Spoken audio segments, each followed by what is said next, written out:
మాయాసభ 9 ఎపిసోడ్స్‌తో nearly 6 hours 30 minutes run time ఉన్న ఈ సిరీస్ ఈ రోజే సోనీ లైవ్‌లో రిలీజ్ అయింది. ఈ సిరీస్‌ని ఓటీటీలో చూడడానికి వర్తా కాదా అని తెలుసుకోబోయే ముందు మన ఛానల్‌ని ఖచ్చితంగా సబ్స్క్రైబ్ చేసుకోండి. అన్ని theatre and OTT reviews cover చేస్తాం. అండ్ ఈ వీడియోకి ఒక 1000 లైక్స్ అయితే టార్గెట్‌గా ఇస్తున్నా, కొట్టేయండి. రివ్యూ స్టార్ట్ చేసే ముందు ఒక చిన్న డిస్క్లైమర్.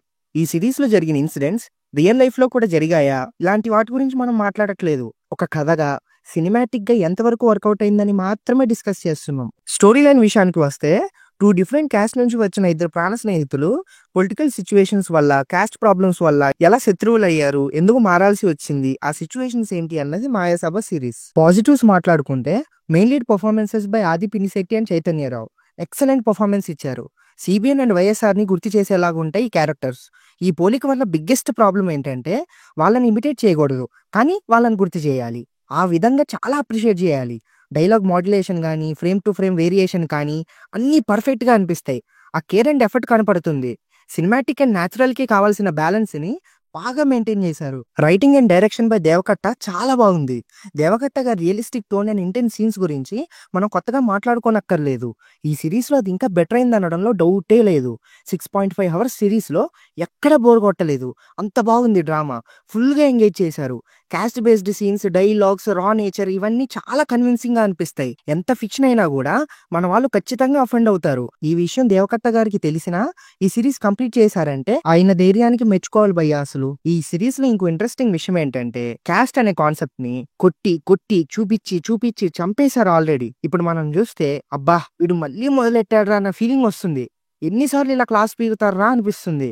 కానీ ఈ సిరీస్ లో అలా జరగలేదు. ఎందుకంటే జెన్యూన్ అండ్ రాగా రియల్ లైఫ్ కి రిఫ్లెక్ట్ అయ్యేలాగా ఒరిజినల్ గా చూపించడం వల్ల ఆ రొటీన్ ఫీలింగ్ మనకి రాదు. పొలిటికల్ ఫ్యాక్టర్ పరంగా కూడా దేవకట్ట గారు సాలిడ్ డెసిషన్స్ తీసుకున్నారు. క్యూరియాసిటీని బిల్డ్ చేస్తూ కాస్త ఫ్లాట్ అయిన కాసేపటికే ఒక కొత్త సర్ప్రైజ్ ఆర్ హై ఇస్తూ తీసుకెళ్తారు. కాంట్రవర్సీస్ ని కూడా ఒరే మరి ఇలా చెప్పేస్తున్నావు ఏంట్రా అని సర్ప్రైజ్ చేసేలాగా ఉంటాయి. దాని చుట్టూ సీన్స్ ని చాలా స్మార్ట్ గా రాసుకున్నారు అనిపించింది.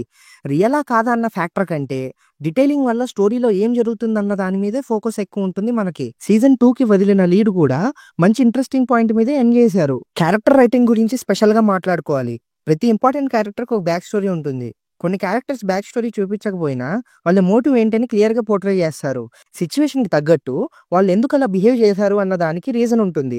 దీనివల్ల బిల్డ్ అయిన డ్రామా చాలా సెన్సిబుల్ గా అండ్ ఇంట్రెస్టింగ్ గా అనిపిస్తుంది. డిఫరెంట్ తెలుగు లాంగ్వేజ్ యాసెంట్స్ ఉంటాయి సిరీస్ లో, వాటిని కూడా అథెంటిక్ గా మెయింటైన్ చేశారు అండ్ చూపించారు. టెక్నికల్ గా మంచి వర్క్ ఉంది. Sony Liv production, retro themes and సినిమాటోగ్రఫీలో కలర్స్ అన్ని క్వాలిటీగా అనిపిస్తాయి. నెగిటివ్స్ మాట్లాడుకుంటే పెద్దగా ఇది బాలేదని చెప్పడానికి ఏమీ లేదు. వెబ్ సిరీస్ ఎంగేజ్ చేయాలి. అది చేయడంలో ఈ సిరీస్ సక్సీడ్ అయింది. అక్కడక్కడ పేసింగ్ ఇష్యూస్ ఉన్న పాయింట్ తప్పితే పెద్ద నెగిటివ్ అయితే ఏదీ లేదు. పర్ఫార్మెన్సెస్ పరంగా లీడ్ రోల్స్ బ్రిలియంట్ పర్ఫార్మెన్స్ ఇచ్చారు. చైతన్యరావు అయితే కొన్ని సీన్స్ లో ఆదిని కూడా డామినేట్ చేసేశారు. సాయి కుమార్ గారు కూడా బాగా చేశారు. రిమైనింగ్ యాక్టర్స్ అంతా ఎవరి రోల్స్ లో వాళ్ళు సాలిడ్ పర్ఫార్మెన్సే ఇచ్చారు. ఫైనల్ గా చెప్పొచ్చేది ఏంటంటే మాయాసభ సిరీస్ బాగుంది భయ్యా. Very engaging drama. దేవకట్ట గారు వన్స్ అగైన్ సోషల్ డ్రామాస్ తీయడంలో, క్యారెక్టర్ రైటింగ్ లో దిట్ట అని ప్రూవ్ అయింది. బోర్ అయితే ఎక్కడా కొట్టలేదు. మీరు పొలిటికల్ థ్రిల్లర్స్ అండ్ డ్రామాని ఎంజాయ్ చేసే వాళ్ళైతే గనక పక్కా చూసేయండి.